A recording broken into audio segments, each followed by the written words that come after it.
अरे भिकारचोट पाकिस्तान वाल्यांनो, रिश्ते में हम तुम्हारे बाप लगते हैं. काल पण, आज पण आणि उद्या पण राहणार. तुमच्या 7 पिढ्या जरी आल्या ना रे, तरी तुमची लायकी हीच राहणार. इतकी चिल्लर टीम आहे ना ही पाकिस्तान, इतकी चिल्लर. युए सोबतची जी पहिली मॅच इंडियाने जितकी आरामात जिंकली ना, तितकीच आरामात इंडियाने पाकिस्तान सोबतची मॅच जिंकली. टीम इंडियाने 15 ओव्हरमध्येच टार्गेट चेज करून कालची मॅच संपवली. 15 ओव्हरमध्येच मॅच संपवली. मॅच मध्ये तर सुरुवातीपासून शेवटपर्यंत यांची मारलीच टीम इंडियाने, इतकी मारलीच.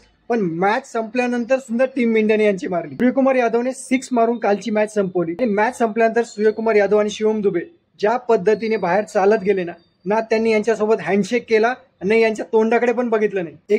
एकदम आयटी मध्ये दोघं बाहेर चालत गेले. म्हणजे कुत्र्यांचा जो कळप असतो त्या कळपामधून एखादा वाघ कसा बाहेर निघतो तसं हे दोघं बाहेर चालत गेले. आणि दोघं जेव्हा ड्रेसिंग रूम मध्ये गेले ना, काय ज्या पद्धतीने दरवाजा या पाकिस्तानच्या प्लेयरच्या तोंडावर बंद केला, दरवाजा एकदम तोंडावर बंद केला. मॅच संपल्यानंतर पाकिस्तानच्या कोचने म्हटलं की आमचे प्लेयर हँडशेक साठी रेडी होते, पण टीम इंडियानेच हँडशेक केला नाही. अरे तुमच्याकडे धुवायला पाणी नाही ते पण, आणि हात धुवायला पण पाणी नाही, तुमच्यासोबत हँडशेक कोण करणार? खरं तर मॅच सुरू होण्याआधीच माहिती होतं की हे वायझेड यांची लायकीच नाही आपल्यासोबत मॅच खेळण्याची. पाकिस्तान टीमने टॉस जिंकला आणि पहिले बॅटिंग करण्याचा डिसिजन घेतलं. पण जसप्रीत बुमराह, कुलदीप यादव, वरुण चक्रवर्ती, अक्षर पटेल चौघांनी या पाकिस्तानच्या प्लेयर्सला जे काही नाचवलं, 100 रनच्या आतमध्येच ऑल आउट झाले असते. 100 रन सुद्धा यांच्याकडून झाले नसते.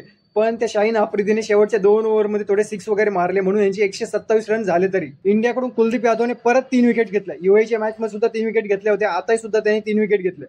जसप्रीत बुमराहने 2 विकेट घेतल्या, अक्षर पटेलने 2 विकेट घेतल्या, हार्दिक पांड्या, वरुण चक्रवर्ती यांनी 1-1 विकेट घेतली. टार्गेट फक्त 127 रनचं होतं आणि टीम इंडियाने सुरुवात सुद्धा तशीच मग जबरदस्त केली. शुभमन गिल आणि अभिषेक शर्मा यांनी पहिल्या बॉलपासूनच धुवायला सुरुवात केली होती. शुभमन गिल थोडा लवकर आउट झाला, पण त्याच्यानंतर अभिषेक शर्माने हिटिंग चालूच ठेवली. शर्मा 31 रन्स करून आउट झाला. त्याच्यानंतर तिलक वर्मा आणि सूर्यकुमार यादव यांची पार्टनरशिप चांगली झाली होती.